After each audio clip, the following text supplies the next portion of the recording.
প্রিয় মৎস্য খামারি ভাই ও বন্ধুরা, আপনার স্ক্রিনে যে মাছটি দেখতে পাচ্ছেন এটি অরিজিনাল ভিয়েতনামি শৈল মাছের পোনা।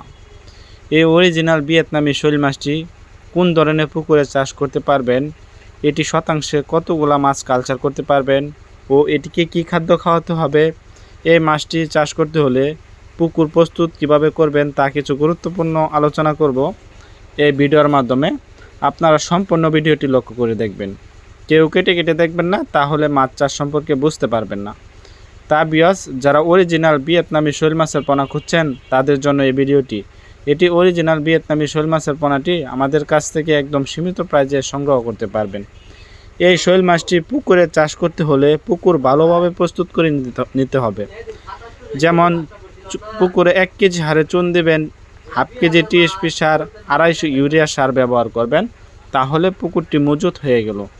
মজুত হওয়ার পরবর্তীতে আপনার পুকুরে পানি ঢোকাতে হবে। 3 থেকে 3.5 ফিট গভীরতায় পানি ঢোকাবেন, তারপরে একটি কীটনাশক সার ব্যবহার করবেন। তারপরে প্রতি শতাংশে আপনারা 300 থেকে 350 পিস মাছ কালচারের জন্য দিতে পারবেন।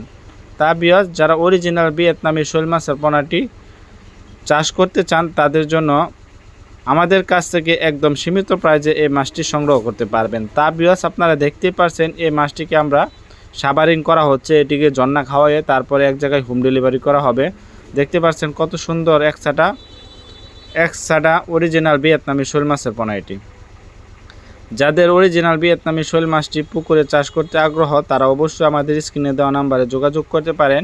এটি বাজারে ভালো মানের দাম রয়েছে ও এই মাছটি দামি মাছের তুলনায় এক ধরনের মাছ। যারা এই অরিজিনাল ভিয়েতনামি শৈল মাছটি পুকুরে চাষ করতে চান তারা স্ক্রিনে দেওয়া নাম্বারে যোগাযোগ করে এই মাছটি আমাদের কাছ থেকে একদম সীমিত প্রাইজে সংগ্রহ করতে পারবেন।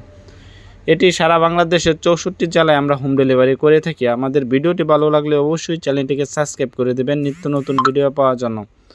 আমাদের কাছ থেকে এটি 1 থেকে 1.5 ইঞ্চি 2 ইঞ্চি পর্যন্ত অ্যাভেলেবেল মাছের পোনা এই নতুন বছরের পোনা সংগ্রহ করতে পারবেন। আজকের ভিডিওটি এ পর্যন্তই। আল্লাহ হাফেজ, আসসালামু আলাইকুম।